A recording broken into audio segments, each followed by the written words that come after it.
আমি কিভাবে যাব? আচ্ছা এক কাজ কর, এখানে নাম্বার দেওয়া আছে, এই নাম্বারে ফোন দিয়ে জিগা যে আমরা কেমনে যাব। তাই তো, গুড আইডিয়া।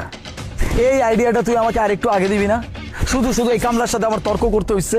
এখন ফোন দিলে তো আমি অ্যাড্রেসটা জানতে পারি।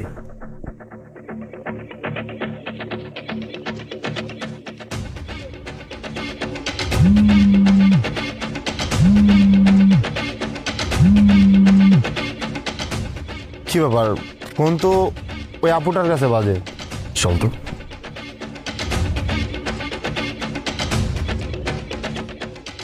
কি ব্যাপার, এই মেয়ের কাছে এত দামি একটা ফোন? আরে বুঝিস না, চুরি করছে।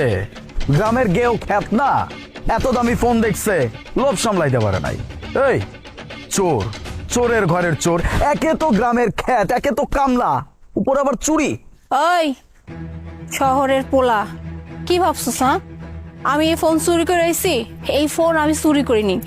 এই যে ফোনটা দেখতেছস না, এই ফোনটা না আমার নিজেরই ফোন, বুঝলি? আর একটা কথা, এতক্ষণ যাবত তোরা তো খুব চটং চটং ফটং ফটং করলি যে আমার কি আছে না আছে, আমি একটা কামলা, আমি একটা সেমরি, গ্রাম্যা খ্যাত, না জানি কত কি বললি। তুই এসেছিস জায়গা কিনতে। তুই যে জায়গা কিনতে আইসোস, এই জায়গার মালিককে জানোস? এই যে আমি তোর সামনে খাড়ানো, যে অত্র এলাকার যত জায়গা দেখছিস না, সব জায়গার মালিক আমি, বুঝতে পারলি? আর এই জায়গার যদি আমি এতটুকু বেশি না, এই তোর মতো বলান আমি 100টা জায়গা কিনতে পারবো। আপনি এই সব কিছুর মালিক মানে মিস মুনা, আপনার কাছেই আমরা আসছি। কি এখন একবার তাই গেছিস কে? হ্যাঁ, এতক্ষণ তো খুব সুন্দর মতো করে ছটং ছটং ছটং ছটং করলি, আর একবার পোতাই গেছিস, তাই না? কি মনে করস? হ্যাঁ, তোরা শহরের পোলারা কি মনে কর যে গ্রাম্য মাইয়ারা খ্যাত হইবে, গ্রামের মানুষগুলো কোনো আত্মসম্মান নাই, কিচ্ছু নাই, তাই না? সব সামান তো গই আছে। আর কি শিক্ষিত কথা কইলি, কি ভাবছিস? হ্যাঁ, পড়াশোনা খালি তোরাই করস, আমরা কি পড়াশোনা করি না? কে গ্রামে থাকি বললে কি পড়াশোনা করতে পারি না? শোন, তুই যে ফাইল দেখাইছিলি না, ওই ফাইলে যে ইংলিশে যা কিছু লেখা ছিল আমি সব বুঝছি, কারণ আমি খুব ভালো করে জানি ইংলিশ কি আর ইংলিশ কেমনে কইতে হয়, ইংলিশ কেমনে পড়তে হয়, বুঝতে পারলি? আইসে আমার জায়গা কিনতে। শোন, আমার এই জায়গার কানা খড়িও তোর কাছে আমি বেচবো না, যা কি করবি কর।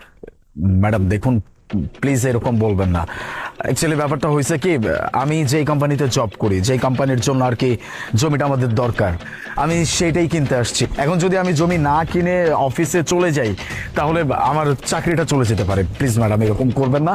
আমি ভুল করে ফেলছি, আমি অ্যাকচুয়ালি অন্যায় করে ফেলছি, আপনার সাথে খারাপ আচরণ করছি। আমি বুঝতে পারি নাই, আপনার কাপড় চোপড় দেখে আসলে বোঝা দায় হয়ে গেছিল যে আপনি এত সব কিছুর মালিক, আপনি মিস মুনা। প্লিজ আমাকে